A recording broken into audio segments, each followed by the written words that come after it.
My fellow Americans, I'm speaking to you tonight from behind the resolute desk in the Oval Office.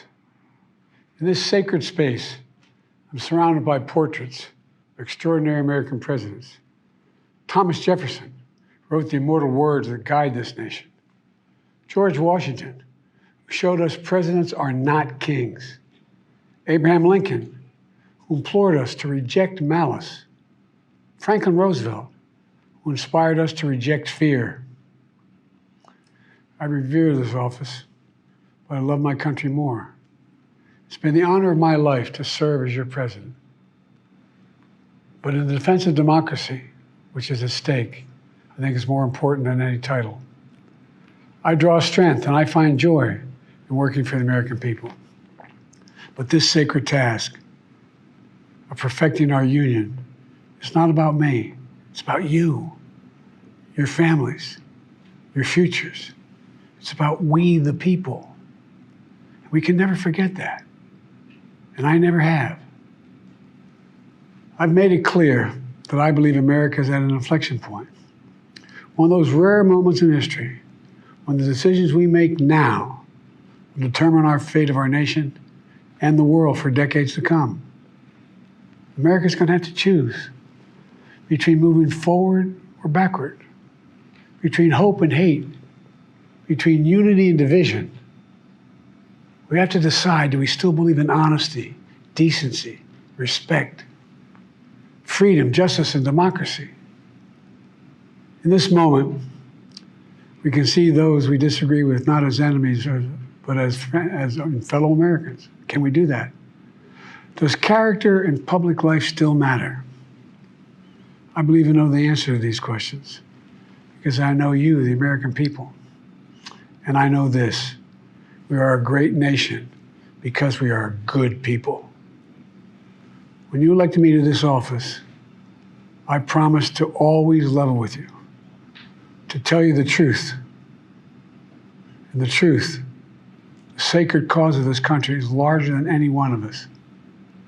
And those of us who cherish that cause, cherish it so much, a cause of American democracy itself, must unite to protect it. You know, in recent weeks, it's become clear to me that I need to unite my party in this critical endeavor. I believe my record as president, my leadership in the world, my vision for America's future, all merited a second term. But nothing can come in the way of saving our democracy. That includes personal ambition. So I've decided the best way forward is to pass the torch to a new generation. That's the best way to unite our nation. You know, there is a time and a place for long years of experience in public life. There's also a time and a place for new voices, fresh voices, yes, younger voices. And that time and place is now. Over the next 6 months, I'll be focused on doing my job as president. That means I'll continue to lower costs for hardworking families, grow our economy. I'll keep defending our personal freedoms and our civil rights, from the right to vote to the right to choose. I'll keep calling out hate and extremism. Make it clear there is no place in America for political violence or any violence ever, period. I'm going to keep speaking out to protect our kids from gun violence, our planet from climate crisis that is the existential threat. And I will keep fighting for my cancer moonshot so we can end cancer as we know it, because we can do it.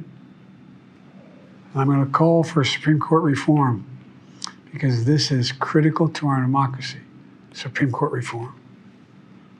You know, I will keep working to ensure America remains strong and secure and the leader of the free world. I'm the first president in this century to report to the American people that the United States is not at war anywhere in the world. We'll keep rallying a coalition of proud nations to stop Putin from taking over Ukraine and doing more damage. We'll keep NATO stronger, and I'll make it more powerful and more united than any time in all of our history. I'll keep doing the same for our allies in the Pacific. You know, when I came to office, the conventional wisdom was that China would inevitably surpass the United States. That's not the case anymore. And I'm going to keep working to end the war in Gaza, bring home all the hostages, and bring peace and security to the Middle East and end this war. We're also working around the clock to bring home Americans being unjustly detained all around the world. You know, we've come so far since my inauguration. On that day, I told you, as I stood in that winter, we stood in a winter of peril and a winter of possibilities. Peril and possibilities. We were in the grip of the worst pandemic in the century. The worst economic crisis since the Great Depression. The worst attack on our democracy since the Civil War. But we came together as Americans, and we got through it. We emerged stronger, more prosperous, and more secure. Today we have the strongest economy in the world, creating nearly 16 million new jobs, a record. Wages are up. Inflation continues to come down. The racial wealth gap is the lowest it's been in 20 years. We're literally rebuilding our entire nation, urban, suburban, rural, and tribal communities. Manufacturing has come back to America. We're leading the world again in chips and science and innovation. We finally beat Big Pharma after all these years to lower the cost of prescription drugs for seniors. And I'm going to keep fighting to make sure we lower the cost for everyone, not just seniors. More people have health care today in America than ever before.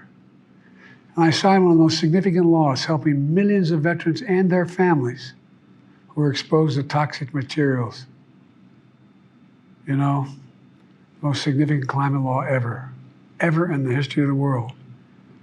The first major gun safety law in 30 years. Today, the violent crime rate is at a 50-year low. We're also securing our border.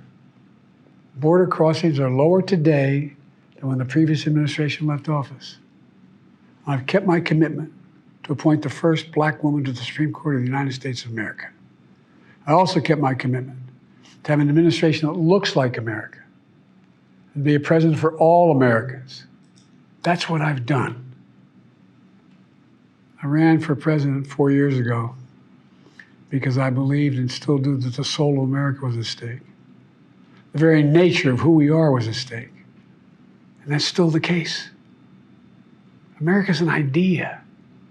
An idea stronger than any army, bigger than any ocean, more powerful than any dictator or tyrant. It's the most powerful idea in the history of the world. That idea is that we hold these truths to be self-evident. We're all created equal, endowed by our Creator with certain inalienable rights: life, liberty, pursuit of happiness. We've never fully lived up to it, to this sacred idea, but we've never walked away from it either. And I do not believe the American people will walk away from it now. In just a few months, the American people will choose the course of America's future. I made my choice. I've made my views known. I would like to thank our great Vice President Kamala Harris. She's experienced, she's tough, she's capable. She's been an incredible partner to me and a leader for our country. Now the choice is up to you, the American people. When you make that choice, remember the words of Benjamin Franklin hanging on my wall here in the Oval Office, alongside the busts of Dr. King and Rosa Parks and Cesar Chavez. When Ben Franklin was asked, as he emerged from the convention going on, whether the founders have given America a monarchy or republic, Franklin's response was, a republic, if you can keep it. A republic, if you can keep it. Whether we keep our republic is now in your hands.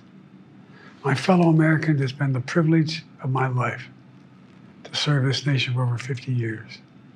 Nowhere else on earth could a kid with a stutter, from modest beginnings in Scranton, Pennsylvania, and Claymont, Delaware, one day sit behind the resolute desk in the Oval Office as President of the United States. But here I am. That's what's so special about America. We're a nation of promise and possibilities, of dreamers and doers, of ordinary Americans doing extraordinary things. I've given my heart and my soul to our nation, like so many others. I've been blessed a million times in return with the love and support of the American people. I hope you have some idea how grateful I am to all of you. The great thing about America is here, kings and dictators do not rule, the people do. History is in your hands. The power is in your hands. The idea of America lies in your hands. We just have to keep faith, keep the faith, and remember who we are. We're the United States of America, and there's simply nothing beyond our capacity when we do it together. So let's act together, preserve our democracy. God bless you all, and may God protect our troops. Thank you.